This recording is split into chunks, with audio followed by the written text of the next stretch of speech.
And welcome back to another episode of Fantasy R&R. It has been a while, so if you guys forgot, my name is Rob. I am Ryan, and this is Super Bowl Sunday preview. Wait, so today's Sunday. Is today the Super Bowl? I think it might be. I've heard something about that in the news. Awesome. Let's go ahead and kick things off. This is Fantasy with Rob and Ryan, Fantasy R&R. And welcome back to another episode of Fantasy R&R. It has been a while, so if you guys forgot, my name is Rob. I am Ryan, and this is Super Bowl Sunday preview. Wait, so today's Sunday. Is today the Super Bowl? I think it might be. I've heard something about that in the news. Awesome. Let's go ahead and kick things off.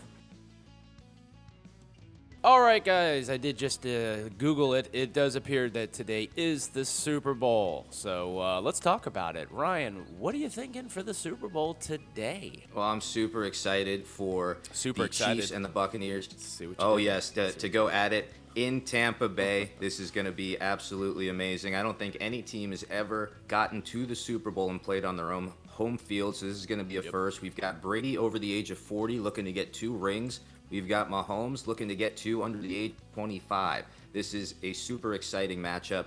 For those of you that have been watching all season, the Buccaneers came in strong with their signings, getting Leonard Fournette, Tom Brady. We were very excited about the return of Chris Godwin. Later in the season, we saw Antonio Brown come on the team. There was tons of skepticism surrounding the Tampa Bay Buccaneers. I am happy to say they did make the playoffs, and they took it all the way on 3 road games to the big show. Tom Brady is no stranger to this stage, and as we saw earlier in the season, Mahomes got the better of him, 27-24, and that game wasn't as close as it sounds. But remember, Brady has beaten Mahomes deep in the playoffs before when he was with the Patriots, so this is going to be kind of a third grudge match. We're going to really see who takes the reins as the next GOAT or the permanent GOAT. Rob, who are the big names today that you think are going to make an impact on the field and the score? All right, here's a wild one for you. Le'Veon Bell. Never been to a Super Bowl. He's going to, I'm guessing, take a majority of the snaps behind center under Mahomes. I have no idea, but I'm thinking to myself, whoever has the better running game has a better chance to win. That's my John Madden analysis right there for you. If you throw the ball in the end zone, you have a better chance of scoring touchdowns. You got to outscore the other team. Whoever has more points at the end. Anyway, I'm going Le'Veon Bell. I'm going something crazy, man. Like Super Bowls, you never know who's going to play up to the competition. I'm going Le'Veon Bell. How about yourself? I think that's an interesting analysis there because I do agree the run game is going to be important today. I do think that Tampa Bay has a slightly better run scheme. We're going to see some trick plays from the Kansas City Chiefs, obviously with the speedster McCole Hardman and speedster Tyreek Hill. But the bulk of the downhill running is going to be done by Tampa Bay. Leonard Fournette's looked great in the playoffs, and I think they've got a stronger offensive line just by a little bit than KC. So they're going to need to push that running game if they want to do some play action with Brady and get down the field. I do think Clyde Edwards-Helaire is good to go, but we are going to see Le'Veon Bell take a heavy role for sure. For me, I think the 2 guys you really got to watch out for that will dominate this game are going to be Tyreek Hill and Travis Kelce. You can't double cover both of them, so they're going to be the keys to success, and we are seeing a healthy Sammy Watkins come back. For me, I think the number 1 guy that we have to look at today is going to be Tom Brady. Can Kansas City get enough pressure on him with their weak rush? I don't know. I mean, I think he's going to be standing in the pocket pretty comfortably and firing, but if he makes some of those Tom Brady interception mistakes he's made this playoff season, then this could easily go in the direction of the Chiefs. However, I think this is going to be a very exciting game. I'm going to take the Buccaneers by 3. I'm just going to commit to it, and we're going to see what happens. Okay, let's do the score prediction. Accentuate that. But hey, real quick, is Tom Brady, is that an O-lineman? Yeah, he's the fullback. Oh, okay, gotcha. Oh, that's right, John Lynch and Tom Brady. I forgot about those 2 guys. With that, this is my score prediction because I'm always wrong with the numbers anyway. I'm going whoever, the game's going to be so close, whoever has the ball last will have that winning drive, score the touchdown, game over. So that's it. I'm not going to choose a team. I'm not choosing a score. Whoever has the ball last with the back against the wall. Again, like you had said earlier, we have the old GOAT and the new GOAT, and there's no denying that with these 2 quarterbacks. I mean, this is going to be a very fun and interesting game to watch. Let's talk about fantasy. Let's talk about our fantasy teams in our ESPN league. Absolutely. The toilet bowl, as we have talked about many of times. Why don't you kick things off again, pun? Tell me about your team. Who are you excited about next year? What is your foresight going into this season? Sure. Well, we got bigger teams this year. I think all of us agreed just to keep those bench positions that we added during the COVID season for all of us to kind of navigate and have players every week. But we don't get to keep all of them. I will be saying that obviously with Saquon on my IR, I'm going to have to move him into a bench slot, and he's going to be my big running back. I have to have him have a bounce back year. And I've got Jonathan Taylor, who I drafted early in the season. Very exciting. So I'm stoked about my running backs. What I've got here, let me just go down the line. For quarterbacks, it looks like I'm going to start the year with Tua and Jalen Hurts. And Jalen Hurts, I'm real excited to see what he does, because we're hearing Wentz might be on the move for sure, which is going to open up the door for Hurts to start, and we'll see if he gets to keep a starting job and become a viable fantasy option. Tua, I'm going to keep on the back burner until I see some fireworks with his hopefully new wide receivers this year. And then, like I said, I got Jonathan Taylor, Saquon Barkley. As some backup running backs right now as it stands, I've got Gus Edwards, Damian Harris, Tony Pollard, and Damian Williams. At some point, I'm going to have to let some guys go on this team. For my wide receivers, got DJ Moore. Very excited to see if maybe Justin Fields goes to the Panthers and we get some serious hookups with DJ Moore there. Antonio Brown is going to return to my team next year. I was very happy about that. I might be looking to drop Jalen Reagor and Devontae Parker. Not sure. But obviously, Henry Ruggs sitting on my bench. And then my top two wide receivers, Keenan Allen and DJ Chark.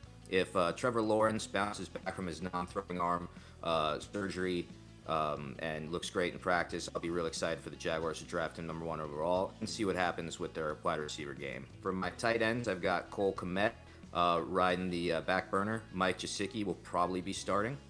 And for my defenses as it stands right now, I've got the Buccaneers and the 49ers. And I do like this Daniel Carlson kid on Las Vegas, the kicker. I believe he was a rookie in 2018. Very strong leg, very accurate. I think I'm going to roll with him into the beginning of the season. I might not even drop him. Well, as I've as I've said in previous podcasts, essentially this has been a 5-year build-up for my team, going into next year being the 5th year of the toilet bowl. I'm pretty excited. Quarterback Kyler Murray. I actually, after watching him in the playoffs, I don't know if you noticed, picked up Baker Mayfield as a backup quarterback. Why not? Who cares? Hey, man, I love Baker. Nice move. Why not? Why not? He looks like he's getting better, right? Running backs, Miles Sanders, who I had traded Aaron Rodgers for, again, because I had the aforementioned Kyler Murray on my team. Christian McCaffrey after that suspect trade, supposedly, quote-unquote. On the bench, I have 2 running backs that I'm very interested, or one in particular that I'm very interested in, Myles Gaskin. I want to see what he does next year. Wide receivers, Chris Godwin, Stephon Diggs. I have the wide receivers of Laviska Shenault, as you were saying, with DJ Chark. I'm just as excited about Shenault as well. Sterling Shepard was dropped. I picked him up. He'll be sitting on the bench, as well as Michael Pittman, who I've been excited about. Tight end is the love of my life, Travis Kelce, as we have talked about plenty of times. Jonnu Smith was dropped. I picked him up. I will be keeping him for next year, just for, see what happens. My flex positions, as you were talking about Jonathan Taylor, I had drafted Cam Akers, who looked like he really came alive there at the end of the season. Go figure. Yeah. The Rams let their best running back run, and he ran. Go figure. A.J. Brown is in my second flex position. I traded for him this year. I'm very excited about him going forward. I just to kind of jump off the path just a little bit, I'm very interested to see if Tennessee either trades for one of these quarterbacks that's in flux right now, drafts a quarterback. I don't know. We've said it before. Tannehill can't throw the big pass, and it crushed them against the Ravens. And I just think they could do so much better.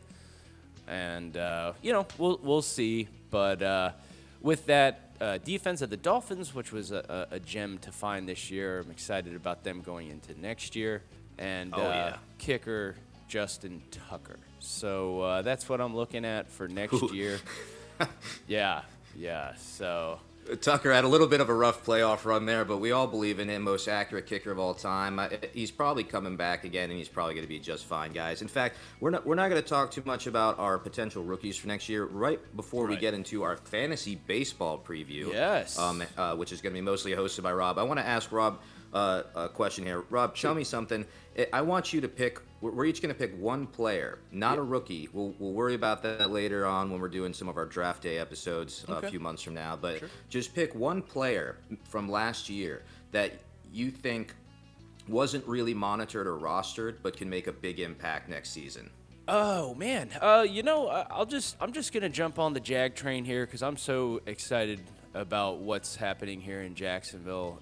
If you've been living under a rock, Urban Meyer is now the coach. They have totally depleted their coaching staff as well as their front office. This isn't the Jacksonville Jaguars of old, folks. We have the number 1 pick. We have 11 picks, 5 in the top 75. This is exciting. I'm going Laviska Shenault. I really liked what I saw when the football was in his hands. I know that sounds very cliche, but this guy reminds me a lot of A.J. Brown. A lot of contact, a lot of yards after contact is what I meant to say. I think there's something really special going on again in Jacksonville with, as you had said, with Trevor Lawrence potentially being the number 1 pick. And on the flip side, on your team, and I know we're not just talking about teams, I'm just talking about in general, you have to draft the likes of Shenault and DJ Chark because I think that these guys can be wide receiver 2s, maybe even potential wide receiver 1s on some teams. And I think these guys are going to be drafted way later in drafts, and their stock is just skyrocketing right now as we speak. What about you, Ryan? What are you thinking? All right, guys. For all you out there that struggled with the running backs, as we all did this past season, I'm going to tell you something. Aaron Jones is at the end of his contract, and we're going to have to see if Green Bay has the money to pay Aaron Rodgers a new contract and keep Aaron Jones and stay competitive in the draft going forward for this next season. I'm going to go out on a limb here and say if you see A.J. Dillon sitting out on the waiver wires on your leagues, go ahead and snag him now and stash the guy. Sure. I think he could actually make a big impact next season for the Green Bay Packers. We'll just have to wait and see.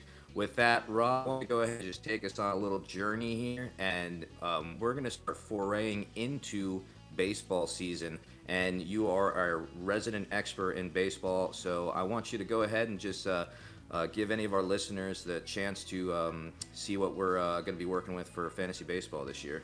With that being said, I like to think of myself more of a fantasy baseball nerd than anything else. But with fantasy baseball almost in full swing, pun, we are going to be transitioning from football to baseball. Go figure, football is ending, baseball is beginning. And we are very excited to dive headfirst into this. Ryan is learning baseball. Is that the best way to do it? Learning the ins and outs of fantasy baseball. Is that a good way of putting it there, Ryan? Is there another pun? Yeah, I'd say I'm probably I'm probably relearning. I'm probably going through spring training to learn all the names again. Big baseball fan when I was a kid. Loved playing it. Loved collecting the cards. But I'm a little out on the loop. Have been playing fantasy for the past few years. I'm a big football guy, so very, very excited to join your league and see if I can step up the roster on this dynasty team. Yes, yeah. This is I've been in a dynasty. I've been the commissioner of a dynasty league called the Sandlot. I know, very original. Saw it on a bumper sticker.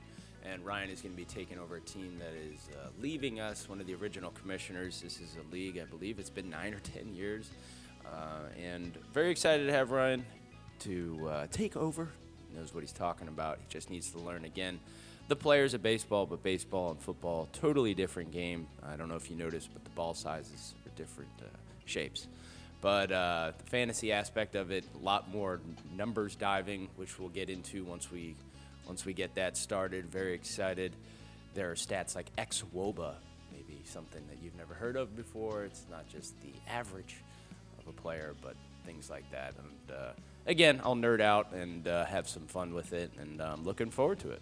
Yeah, I'm looking forward to it too. Again, guys, we're going to have some draft day episodes here and there as more of the NFL draft shapes up. any Yes. trades that happen before the season gets going, any guys that break their leg tripping down the stairs. As most of you know, there won't be a combine this year, but we're still going to stay up to date on who you should draft in these rookie dynasty leagues, whether you go Etienne or Najee Harris as your running back with the first pick, whether or not you kind of take a gamble and go to Jamar Chase or Devontae Smith just because you need a wide receiver, or if you're one of those quarterback desperate guys. I mean, this is going to be a great draft for you. So we'll keep up on that stuff. Get ready for baseball season to begin. Rob is going to be taking the reins on a lot of those episodes, but I'm excited to be there for the ride. Guys, we will see you next time. This is Fantasy R&R. I am Ryan.